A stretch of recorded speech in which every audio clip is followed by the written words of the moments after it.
كان في صندوق خشب بسيط جدا، صغير لدرجة ان انت ممكن تحطه في درج مكتبك. صندوق ملوش هيبة ولا جمال، لكن اي شخص امتلكه اتلعن. كل واحد حاول يفتحه رجع بصريخ وكوابيس، وفي ناس ما رجعتش اصلا. بس السؤال اللي محدش قدر يجاوب عليه لحد النهارده، هل الصندوق ده فعلا محبوس فيه كيان شرير ولا مجرد اسطورة يهودية خرجت عن السيطرة؟ والاغرب من ده كله ان اول شخص امتلك الصندوق ده ما كانش عايز يبيعه، ده كان عايز يتخلص منه باي شكل. مصطلح ديبوك مش معمول في الهوا، ده مصطلح يهودي قديم. الكلمة مصدرها من العبرية، معناها التشبث أو الالتصاق، وكانوا بيستخدموها لوصف روح شريرة بتتعلق بواحد حي وتتحكم في تصرفاته. في القرن ال16 وال17 كانوا مقتنعين إن في فئة من الأرواح ملهاش مكان بعد الموت. الأرواح دي بتدور على جسم عشان تعيش فيه، وإذا ما لقتش بتتخبى في شيء. هنا بقى ندخل على الصندوق اللي الفلكلور اليهودي قال إن كان جزء من طقوس لحبس الأرواح ومنعها من السفر للجحيم أو العودة للعالم. أقدم رواية موثقة ظهرت في أمريكا سنة 2003. صاحب محل أساس قديم اشترى صندوق خشب من مزاد. المزاد كان تبع سيدة يهودية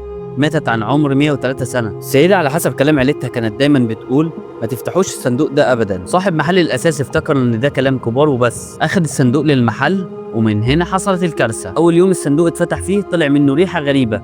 في الأول كانت ريحة فل وياسمين، بعد كده قلبت ريحة بول قطط، وده كان أول إنذار. بعد فتح الصندوق بيوم كل اللي كان شغال في المحل كان بيحلم بكوابيس، والكوابيس كان فيها ست عجوزة كانت بتخنقهم. وبعدها المحل اتسرق والكهرباء اتحرقت، وأغرب حاجة حصلت إن صاحب المحل نفسه رجع يحلم بنفس الكوابيس اللي كان العمال بيحلموا بيها. صاحب المحل قال يمكن صدفة، بس لما قرر يدي الصندوق لوالدته كهدية عيد ميلاد، بعد دقايق بسيطة من فتحها الصندوق وقعت على الارض وجالها جلطه. والمستشفى في نفس اليوم بدات تتعرض لحوادث كهرباء غريبه، والنويسات بتقف وتشتغل لوحدها. والاغرب ان والدته اول ما بدات تكتب اي حاجه على ورق كتبت كلمه واحده: هدايا، زي ما تكون عايزه تقول ان الهديه دي مش مجرد صندوق. كيفن حاول يتخلص منه وباعه على اي باي، وهنا دخل شخص اسمه لوسيف نيس، ومن وقتها الانترنت دخل الصوره. على اي باي الناس بدات تتابع القصه كل يوم، والمزاد وصل لالاف الدولارات، والناس اللي كانت بتشتريه كانت بترجعه تاني يوم، كل واحد بحجه شكل: كوابيس، حيوانات بتموت،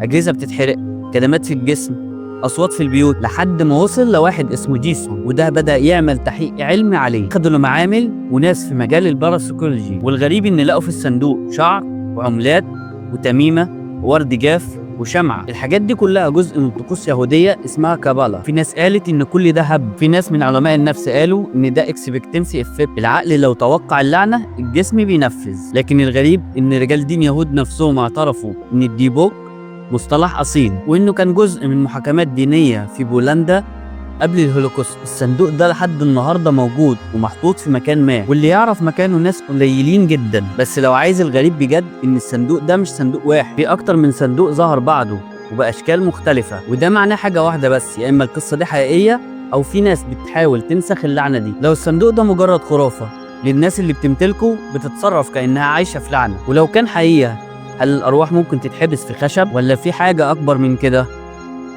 سلام.